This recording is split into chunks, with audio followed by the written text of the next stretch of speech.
So, guys, today we're going to be talking a little bit about Sophie Cunningham and the Indiana Fever. And when it comes to the expansion draft, a lot of people are really shocked and are calling out, are being like, oh, if the Fever don't protect Sophie Cunningham, they're crazy. And there is a weird scenario that by protecting Sophie Cunningham, they are guaranteed to lose Sophie Cunningham. Or not guaranteed to lose. But they drastically reduce their chances of keeping Sophie Cunningham if they protect her. And let me explain why. It is the Michaela Timson situation. There are 5 players on this team. And if you don't protect, you are guaranteed to lose. You are guaranteed. If you don't protect Caitlin Clark, she's obviously going to get taken. Aaliyah Boston, guaranteed to lose. We're guaranteed to lose Lexi Hull. Why? Because she becomes a restricted free agent, and whoever the expansion team gets her rights. You're guaranteed to lose Kelsey Mitchell because the expansion team is going to get Kelsey Mitchell and core Kelsey Mitchell because she's that level player. You're guaranteed to lose all of them. All 4 of them. And Michaela Timson, you are guaranteed. Why are you guaranteed to lose Michaela Timson? Because Michaela Timson is on a salary for the next 4 years where she makes $60K. And for everyone being like, oh no, the minimum contract, they all go up to the minimum. No, they don't. No, they don't. It's a minimum new contract. All pre-CBA contracts are in effect until they end.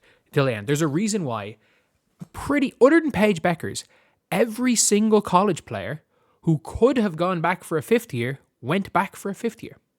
Every one of them, bar none. Anyone who had a chance to get into the 2026 WNBA draft instead of 2025 did. Other than Paige, because Paige makes millions outside of it.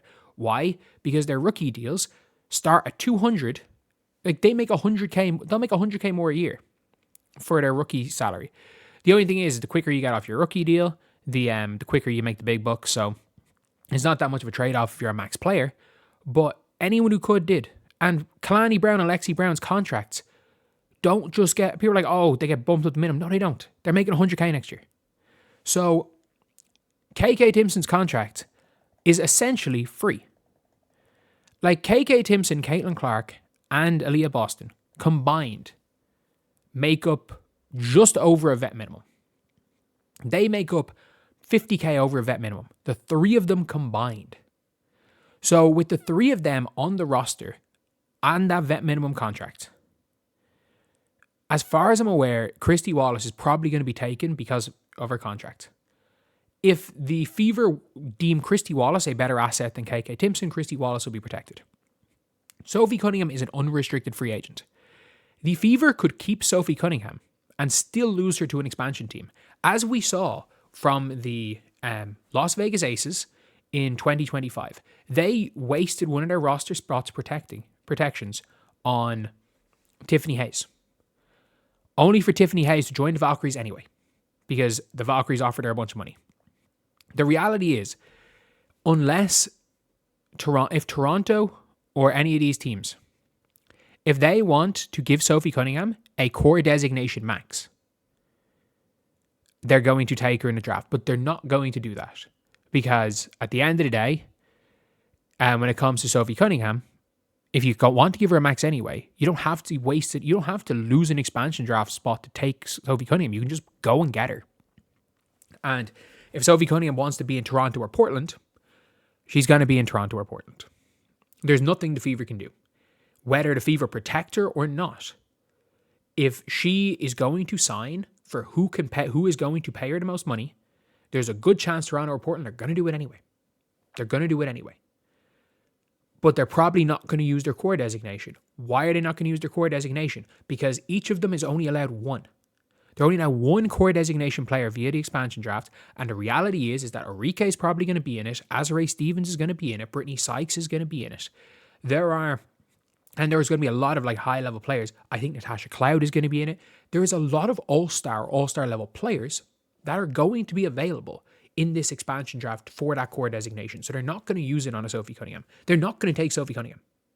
That's the thing. The Fever, they're not going to take Sophie Cunningham. And protecting Sophie Cunningham does not guarantee she stays with the Fever. In fact, protecting Sophie Cunningham might lessen the chance she stays with the Fever, because if KK Timson's salary is off the books, and they have to replace swap a 70,000 contract for an equivalent player to KK Timson, even as a vet, you're gonna have to pay $350K. Based on the way the salaries are looking, you're probably gonna have to pay about $350K. So that is $250,000 extra minimum that could have gone to Sophie Cunningham otherwise. Your salary cap, you lose $250,000 in your salary by getting rid of KK Timson, which could go to Sophie Cunningham, because you're going to have to match something big for Lexi Hull. If the Indiana Fever, realistically, if the Indiana Fever want to keep their main five, which is Caitlin Clark, Sophie Cunningham, Lexi Hull, Aaliyah Boston, Kelsey Mitchell, KK Timson pretty much has to be on that team. Otherwise, you're keeping that five and getting nothing else. Because Lexi Hull is going to command, because she's a restricted free agent, they have to match what another team is willing to pay. So, she's a restricted free agent. There's a good chance a team like the Sky offer Lexi Hull $800K, with the max being $1 million. The Fever have to match that. The Fever have to super max out Kelsey Mitchell. That's nearly $2 million of their salary cap gone already. That's nearly $2 million of it gone. So then you're looking at Sophie Cunningham, who you need to pay her what somewhat comparable, because there are teams that are going to offer Sophie Cunningham. One of these expansion teams could offer her $800K. One of these teams could offer her $700K. And if the funny thing is that the KK Timson salary being there, having to replace KK Timson loses you a bit of money. KK Timson being there on the squad might be the difference between you being able to pay Sophie Cunningham $600K versus $300K while still building a team. And I think if you are paying, there's no way in hell Sophie Cunningham, if the Fever offers Sophie Cunningham, let's just say for argument's sake, $1 million is the salary cap, or is the max salary. It's not, it's going to be higher for argument's sake. If the Fever pay Sophie Cunningham within $350 to $400K of the max, I would assume there's a 0% chance that Sophie Cunningham will leave the Fever. But if the Fever lowball her and offer her a minimum, she's gone. And that's the thing, is that if the Fever prioritize anyone else, as in, Azare's probably going to get court, she's probably going to be gone. But if the Fever prioritize going for an Alana Smith, if the Fever prioritize going for keeping Natasha Howard, if they want to keep Natasha Howard, they can't afford to keep Natasha Howard and Sophie if KK's gone. If they have to replace KK with a vet, you lose a bunch of salary. You do. So the reality is everyone's losing their mind. But KK Timson needs to be on this roster for nothing else than to take a roster spot, because this isn't the old WNBA. You're not going out with 11 players. You're not going out with 11 players randomly. They are not,